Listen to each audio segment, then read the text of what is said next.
Ya, di tugas 2 ini saya bacakan dulu ya mengenai tugas 2-nya.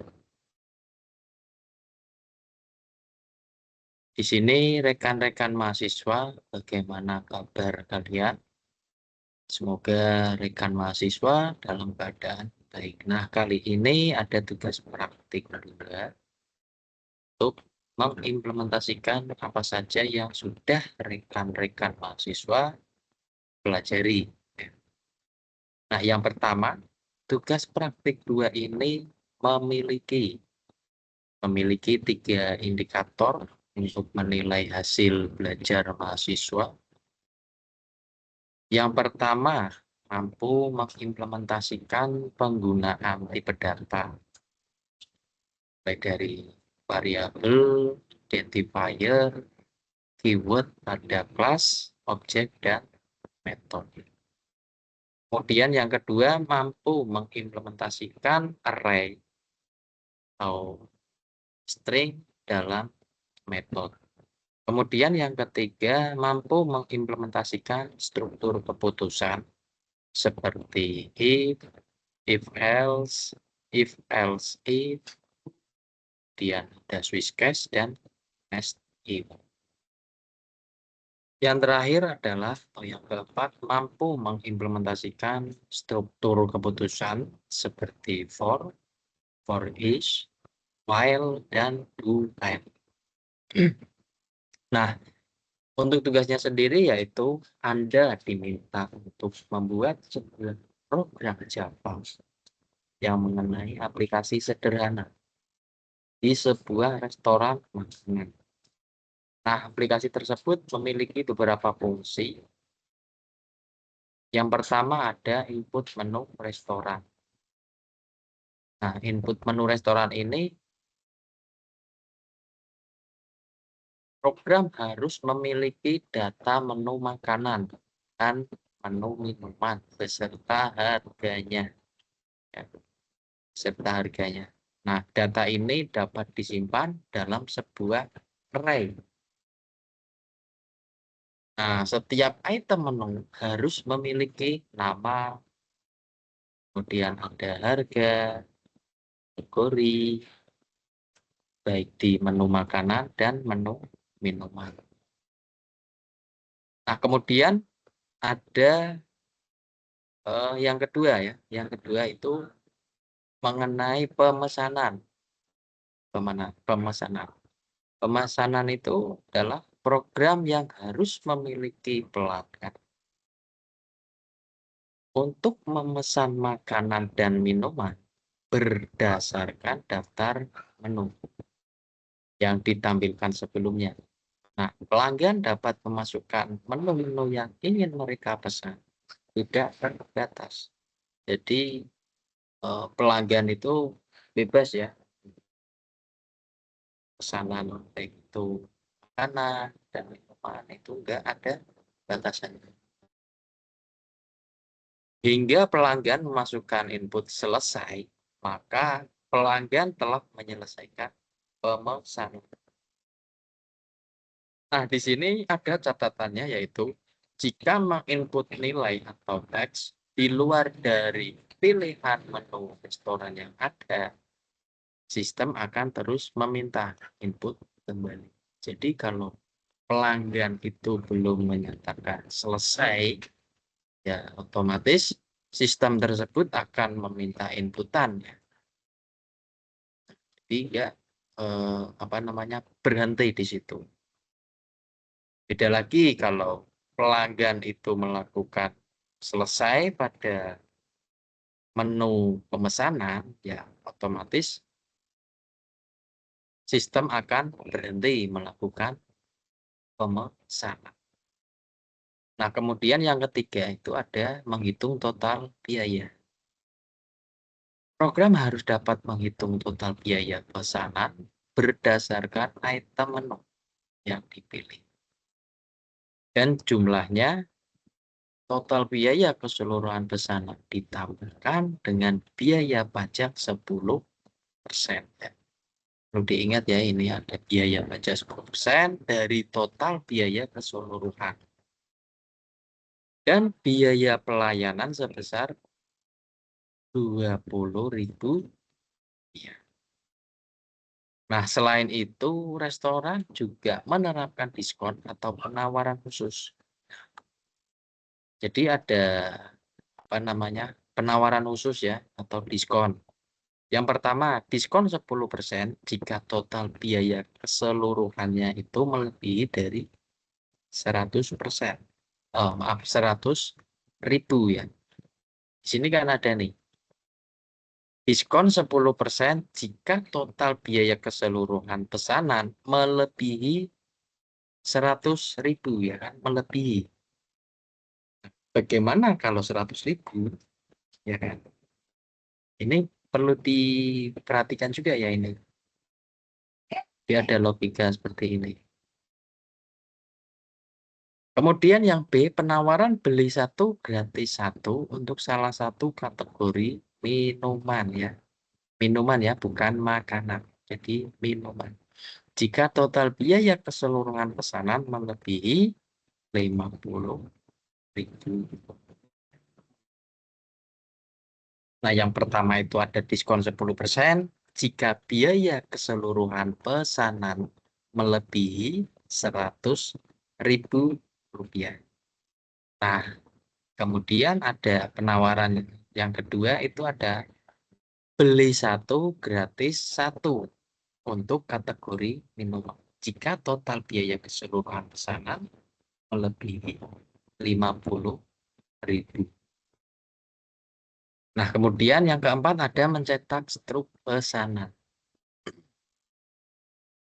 Program harus dapat mencetak struk pesanan yang mencantumkan item menu yang dipesan. Mulai dari jumlahnya, kemudian ada harga per item, total harga per item, total biaya pemesanan, informasi pajak dan biaya pajak, biaya pelayanan, kemudian jika ada diskon, setelah ada diskon atau mendapatkan penawaran. Nah, informasi-informasi tersebut itu harus ditampilkan ke dalam struk pembayaran. Jadi semua informasi ditampilkan ke dalam struk pembayaran. Kemudian yang kelima, manajemen menu aplikasi. Ya, kalau manajemen menu kan berarti nggak jauh-jauh ya untuk menu pengelolaan. Program dapat memungkinkan terdapat dua menu utama, yaitu ada menu pelanggan, kemudian ada menu untuk pengelolaan. Nah, kalau pelanggan itu untuk memesan dan menu pengelolaan itu untuk si pemilik ya, agar pemilik tersebut bisa menambahkan menu baru, mengubah harga, kemudian menghapus menu. Jadi si admin kalau biasa yang diterapkan di sebuah sistem informasi itu kan berarti si admin ya, si admin itu bisa mengelola, menambahkan, mengubah, mengedit ya, atau menghapus. Nah, kemudian menu dapat kembali ke menu parent sebelumnya pada saat mengubah dan menghapus data. Akan memunculkan daftar menu, kemudian menginput nomor menu tersebut. Nah, sebelum dieksekusi, terdapat konfirmasi. Jadi memunculkan pop-up konfirmasi terlebih dahulu ke layar monitor. Jika sudah yakin atau mengubah atau menghapus, pemilik restoran dapat menginputnya. Kemudian akan kembali ke menu pengelola.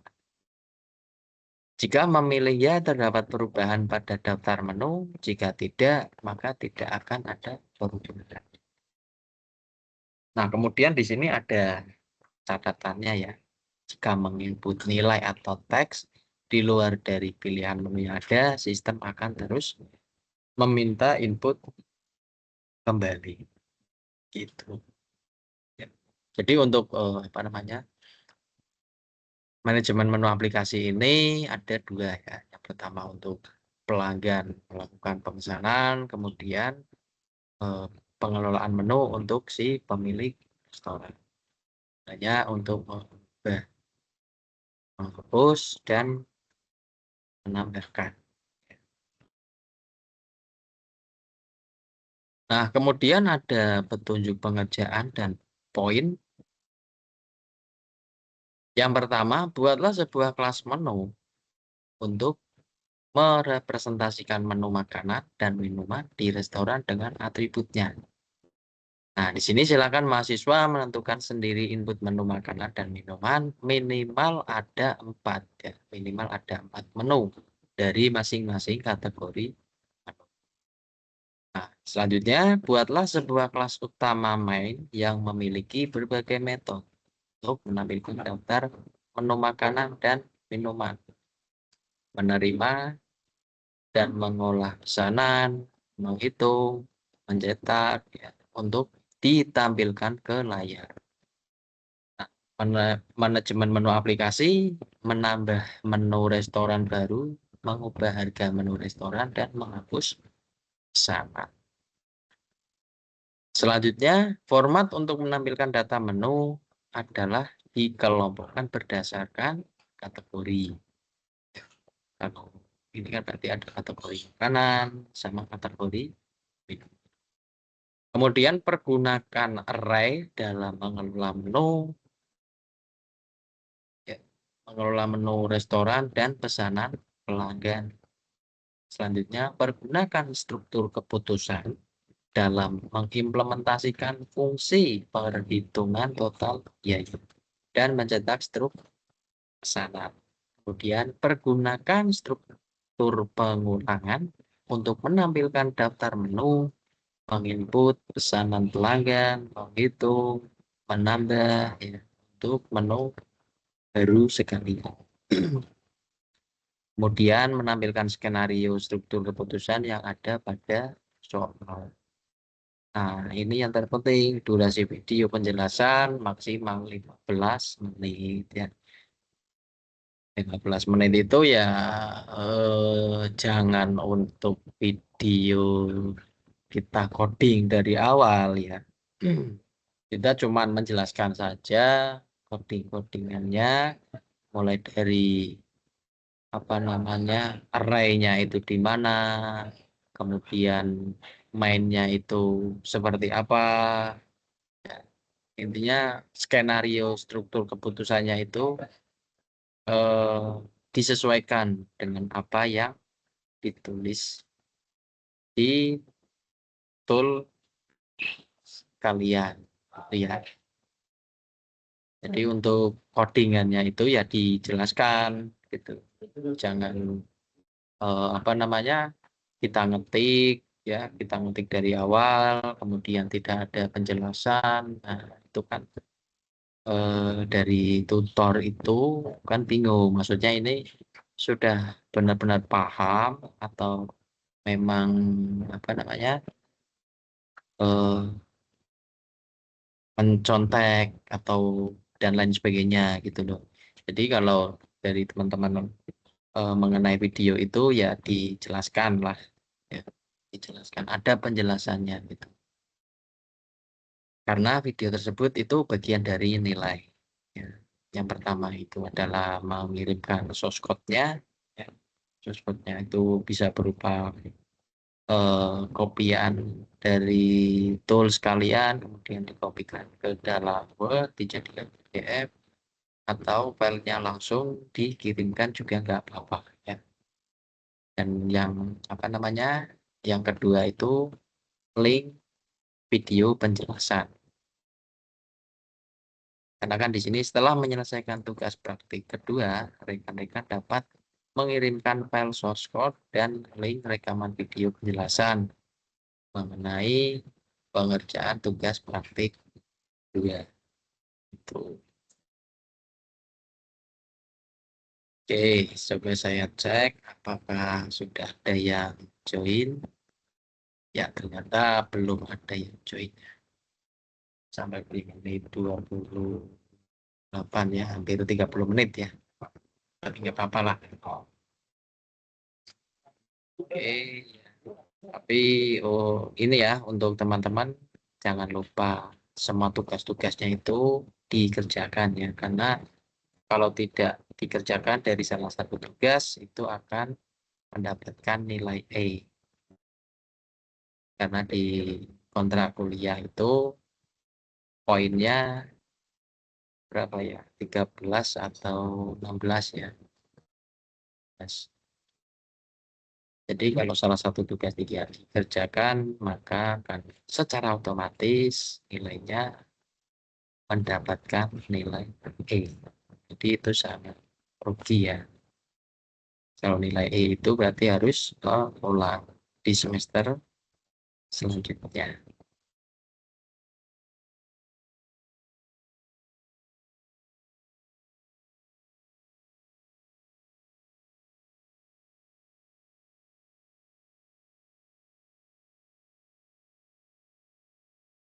Nah, oke. Selanjutnya mungkin ini ya, saya perlihatkan dari rubrik penilaian agar teman-teman ada pandangan ya, pandangan. Nanti saya mendapatkan nilai berapa, kenapa saya mendapatkan nilai sekian. Nah, itu nanti bisa di dicek ulang ya, dicek ulang atau dicek kembali dari video malam ini.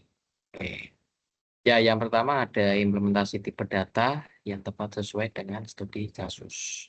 Ini deskripsi nilainya menggunakan tipe data numerik yang tepat dalam merepresentasikan angka atau menghitung. Nah, ini poinnya satu. Kemudian implementasi array dan string beserta metode.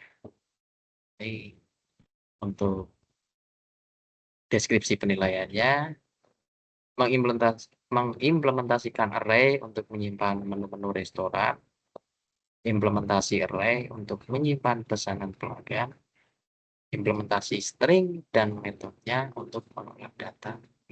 Ini poinnya cukup besar ya, yaitu 3 poin.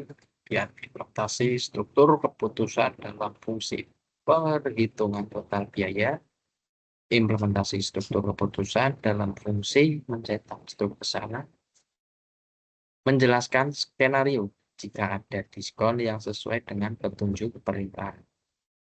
Kemudian menjelaskan skenario jika tidak ada diskon yang sesuai dengan petunjuk perintah. Menjelaskan skenario jika ada penawaran yang sesuai dengan petunjuk perintah. Menjelaskan skenario jika tidak ada penawaran yang sesuai dengan petunjuk perintah. Nah, implementasi struktur if untuk mendapatkan stop word ya, untuk mendapatkan stop word dalam fungsi pemesanan. Kemudian implementasi struktur if untuk mengecek input pada menu aplikasi apakah menu dipilih ada atau tidak ya.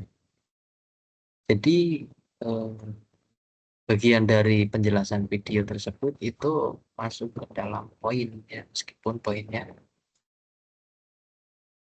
minimal ya, tapi kan kalau tidak ada videonya itu ya sangat disayangkan ya, karena namanya pembuatan aplikasinya itu sudah bisa berjalan, kemudian tidak ada error, lalu di apa namanya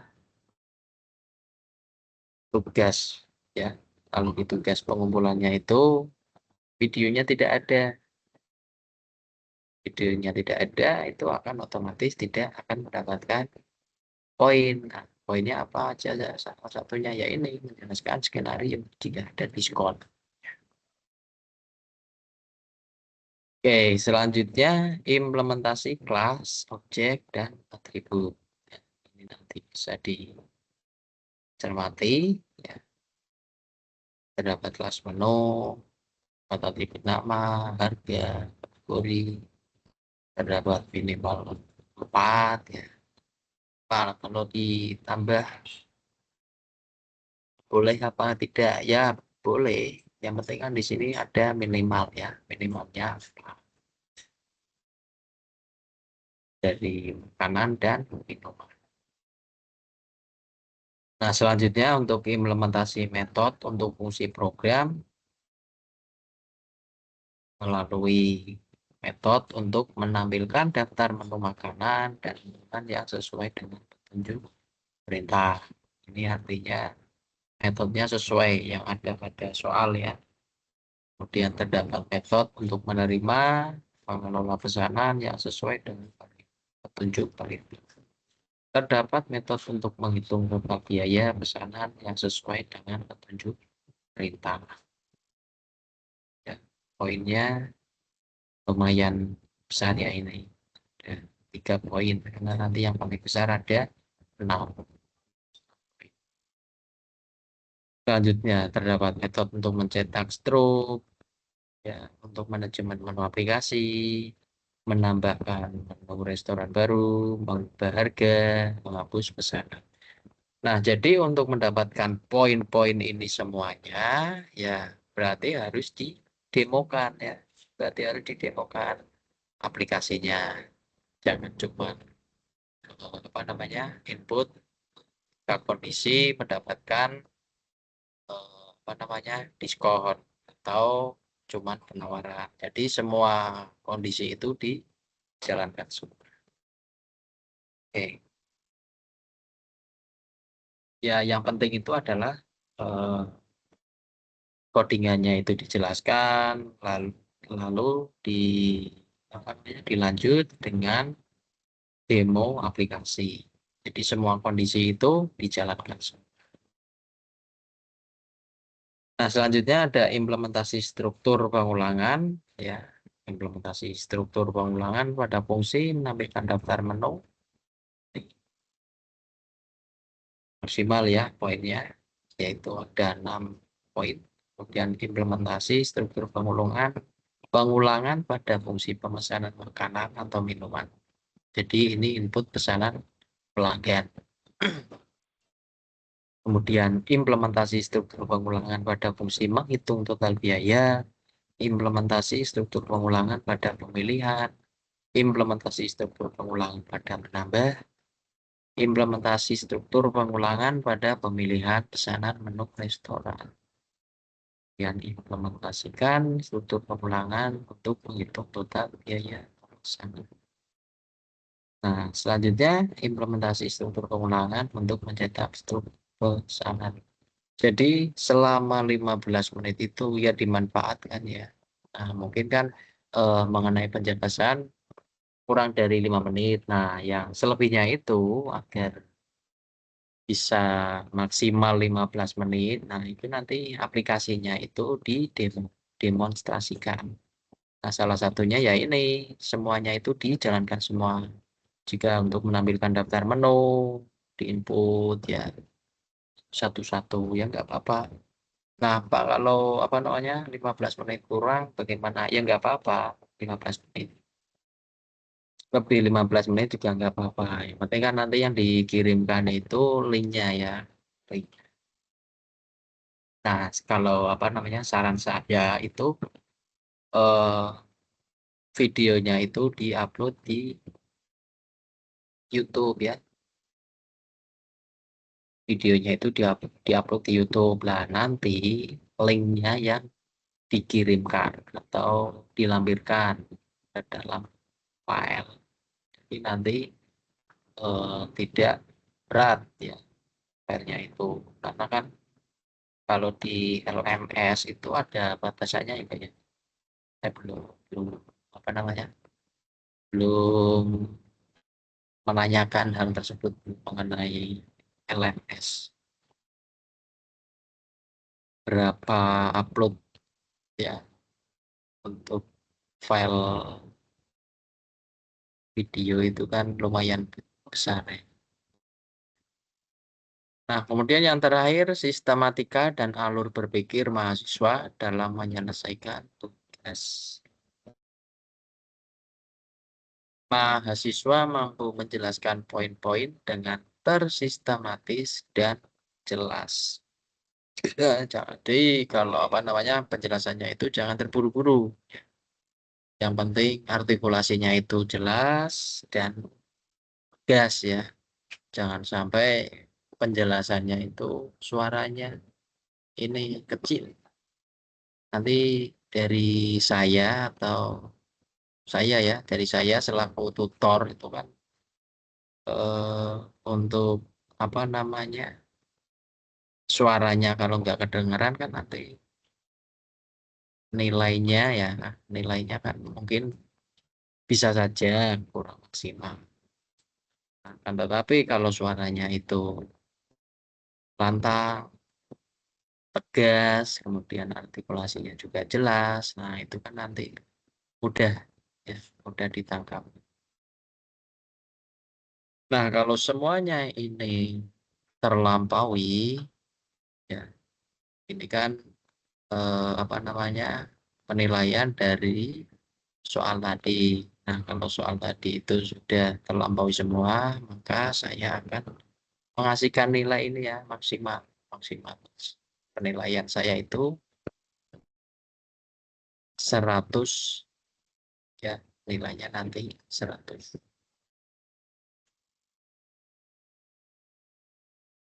Oke, coba saya cek lagi ada yang sudah join.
Ya, saya lanjutkan apa namanya untuk kegiatan tutorial webinar dua ya, dua. Berhubung tidak ada yang join, saya cukupkan ya. Semoga di kegiatan web kali ini bisa memberikan gambaran dalam proses pengerjaan tugas 2 jika ada salah satu mahasiswa yang mengerjakan tugas 2 semoga segera terselesaikan tugasnya Jika dari mahasiswa yang belum sempat mengerjakan eh, tugas 2 dan tugas 1, saya saya persilahkan untuk mengirimkan tugas yang pertama, ya. Jadi tugas yang pertama itu bisa disusulkan, kemudian dikirim ke tugas yang kedua ini. Nah, yang terpenting ada konfirmasi dulu, ya. Jadi kan dari saya itu tahu, oh ternyata ini mahasiswa ada yang hanya mengerjakan tugas susulan. Oke, mungkin itu dulu saya rasa cukup ya untuk kegiatan tutorial webinar kali ini. Semoga teman-teman semua diberikan kesehatan dan keberkahan. Saya akhiri. Assalamualaikum warahmatullahi wabarakatuh.